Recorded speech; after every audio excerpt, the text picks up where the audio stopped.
If you're a regular follower of my YouTube channel, you've probably seen some of my range videos where I'm shooting one of my rifles, or my most recent video where I was testing out a couple of new SBR uppers.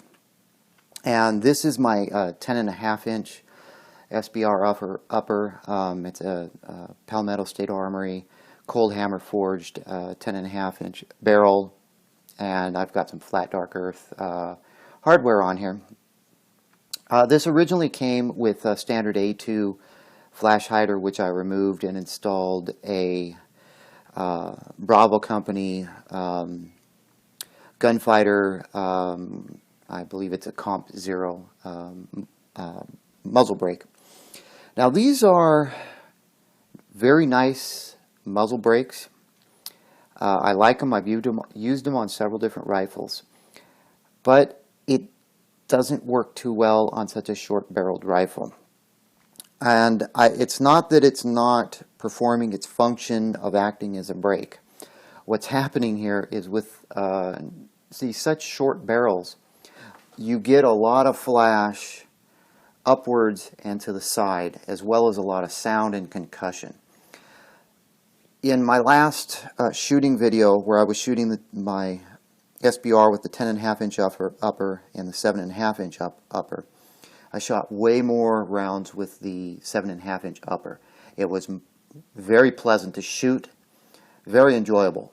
This is not enjoyable to shoot. The concussion, the flash, the sound, it was very uncomfortable to shoot.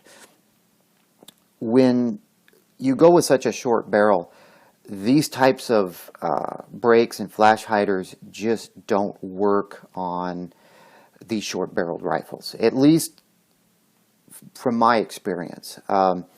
In one of the main reasons my 7.5-inch was shooting so well is because I used a crank-off brake on it, a crank-off style brake, and that brake focuses all of the concussion, all of the flash, everything out the front. There's nothing out the sides and nothing out the top. So it was very pleasant to shoot indoors when you're standing inside of a lane and you've got, two walls on either side of you.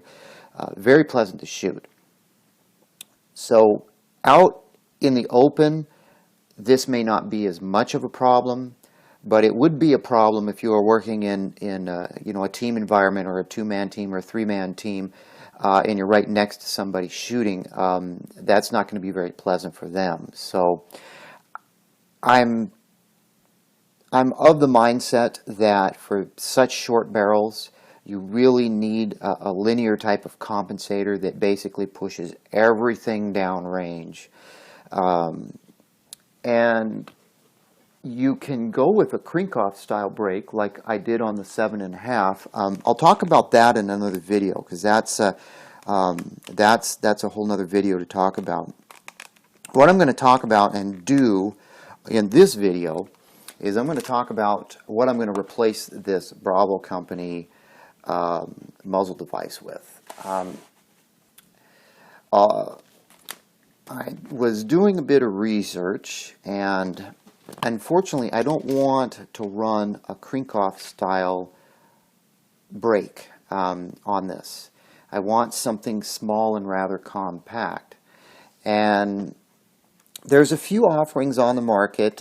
Some I'm not familiar with, others I'm a bit more familiar with, at least familiar with the company.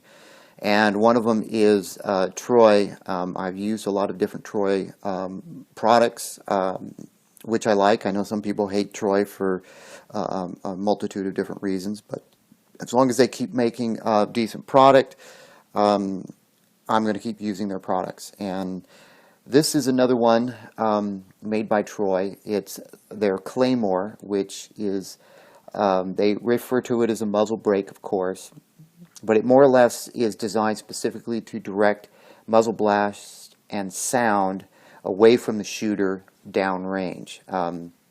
They claim that it still effectively dampens recoil, and of course it has a lifetime warranty. And it can be used also as an improvised breaching device because of the pointed teeth on the end of it. Troy also claims that it has a very low dust signature, and it does not create a swirling effect. So if you're prone and you're firing, it's not going to be directing muzzle blast straight down and blowing up dust in your face. The technical specs on it, at least for the 5.56 one, it's 2.25 inches in overall diameter. It's heat-treated ordnance steel. Of course, it's black and carries a part number of SBRA-CLM-05BT-00. Has a retail of $64. Now, I weighed this on my scale, and it's 3.2 ounces. So it's comparable to, say, most of the other muzzle brakes on the market. So you're not adding a lot of weight. Now, the length, excuse me while I grab a tape measure. Like I mentioned, the length is 2.25 inches, and I believe that's a little bit longer than a standard A2 flash hider, which I believe is 1.75. So, and if I remember correctly, this Bravo company is 1.75 also. Yeah, it's 1.75. I'm not taking into consideration the crush washer. If we count the crush washer, I'm not sure what that is, but it's not quite 2 inches. So taking the crush washer out of the mix, it's 1.75. This is 2.25. So it's a little under a ½ inch longer. So you're going to add a little bit of length going with something like this. Anyway, let me clear this work area, and we'll unpackage this Troy Claymore, and we'll take a look at what's in the package. All right, like most of Troy's muzzle devices, they all kind of come in this retail packaging here. And it's a POP, it's a retail type of hang tag packaging with SKU numbers and part numbers. There is some instructions on the back that talk about the proper orientation of the crush washer, which is good, the orientation of the brake, and they don't give any torque specifications, but muzzle brake torque specifications are pretty consistent across the board on the AR platform. Now, inside this packaging is obviously a crush washer. Excuse me for a second, this thing has a bunch of oil on it.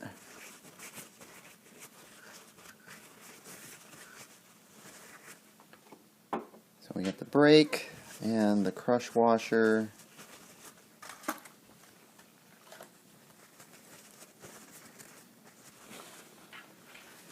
And I guess it would help if you could actually see it. There we go. Okay, the top of the brake has the Troy logo on the top. You can see that it's designed for a standard muzzle brake removal device, a tool, or you could use a crescent wrench. On the bottom, it says front toward enemy. That sounds very familiar. Oh yeah, that's right. That's what's on the front of an actual Claymore. And then of course an arrow. So this is actually the bottom and this is the top.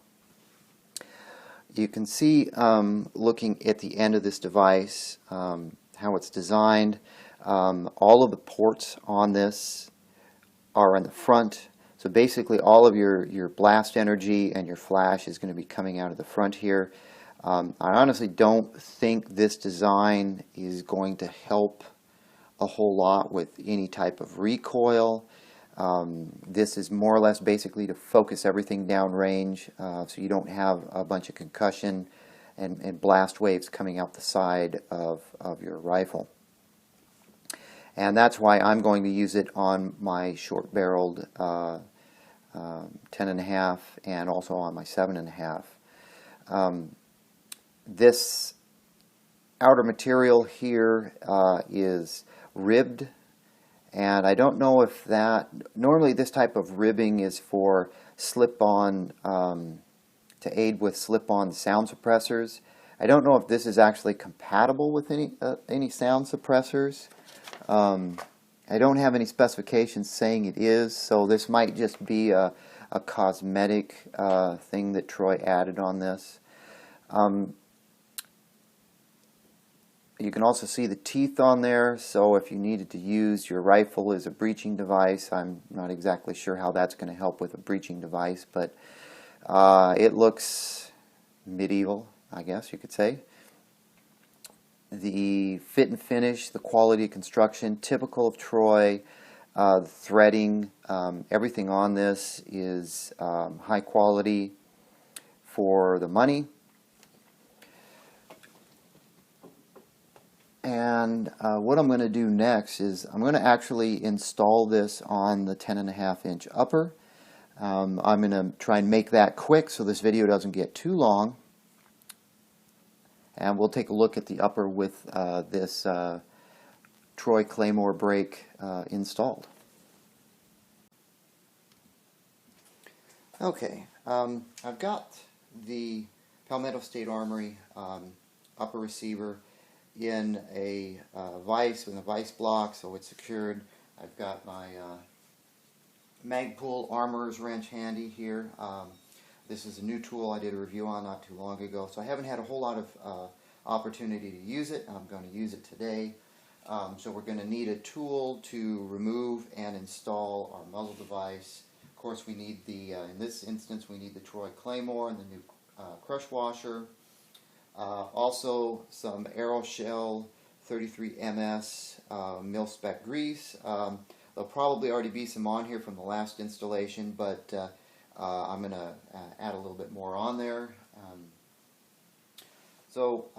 Using our Magpul Armorer's tool,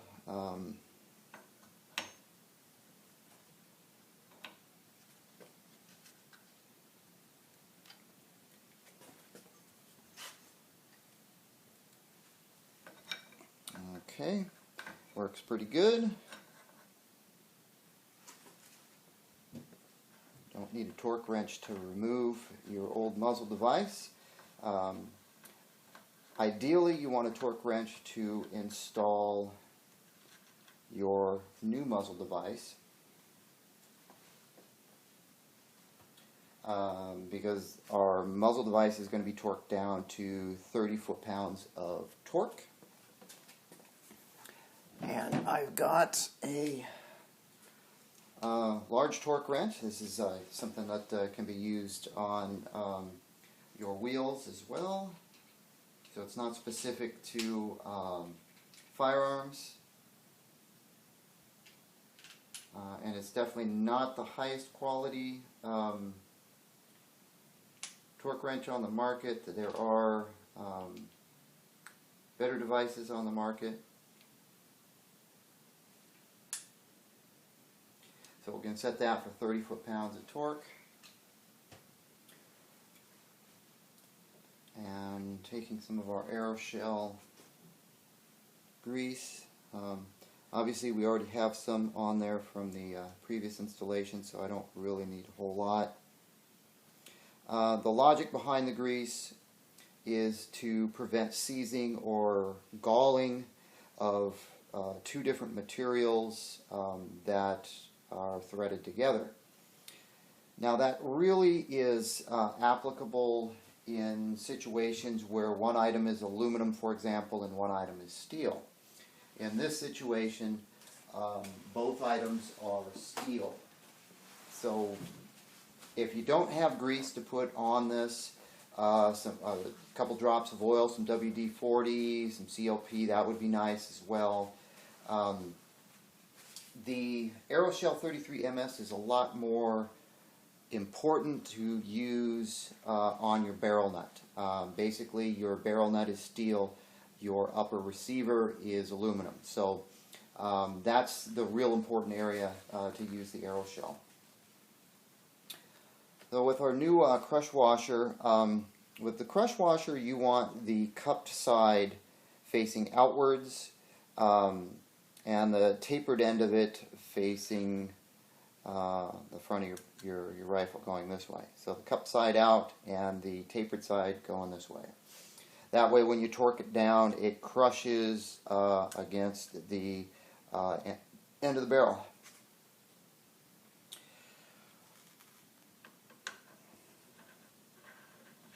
Now what I'm noticing right off the bat is the black of this device. It's a lot darker than the Parkerized finish on the barrel.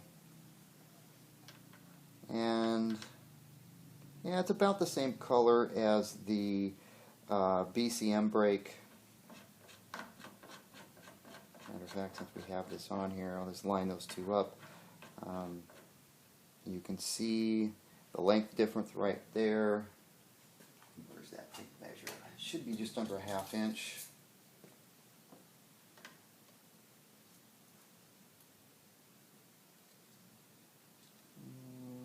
Yeah, it's just under, right around a ½ inch difference. So it's a little, you can see it's basically just a little bit longer.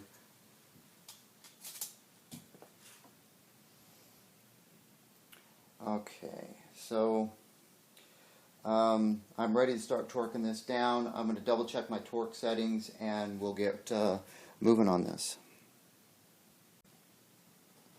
Okay, you'll have to excuse the audio there. It's kind of hard for me to have this clip-on microphone while I'm doing work, so I normally have it on the tripod, so if my voice kind of sounds faded out, that's because I'm not wearing the microphone. I am wearing it now. I'm not sure if it's going to get in the way of doing this or not.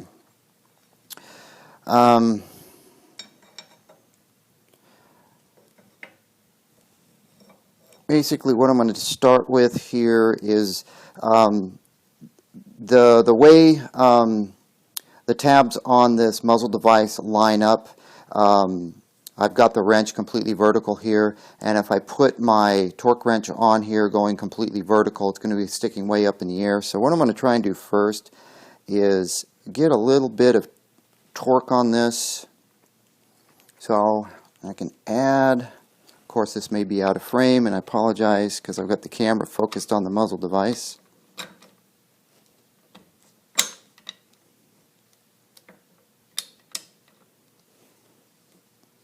Okay, with our torque wrench set for 30 foot-pounds of torque, and this is basically what we're going to do.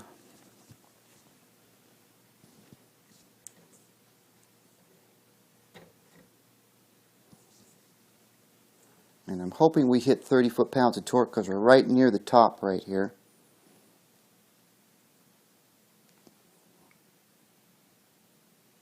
And we're probably not quite at 30 foot-pounds of torque, but I've got the logo right here on the top.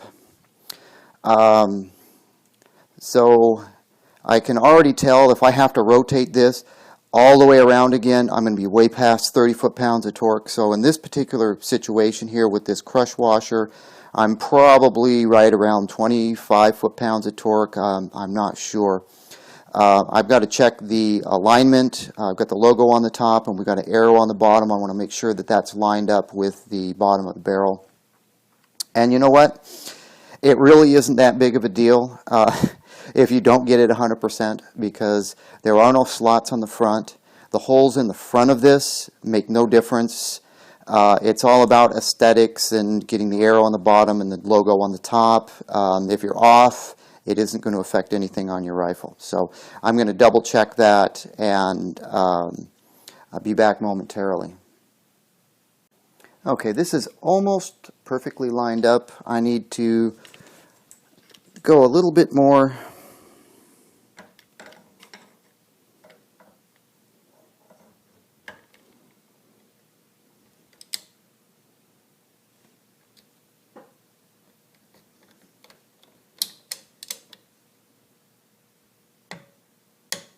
Oh, looks like we hit our torque setting at 35 there. So it looks like I was almost at 35, had to go a little bit more. Hit 35, we're good. Crush washer is crushed like it's supposed to. The logo's up here on the top. That's all there is to installing a muzzle device with a crush washer, assuming you have the proper tool and a torque wrench and, of course, some grease or some oil. So I will get this out to the range and report back and let you know my findings. I suspect that this will be much more pleasant to shoot now with this device on here. And I'm going to wrap this video up.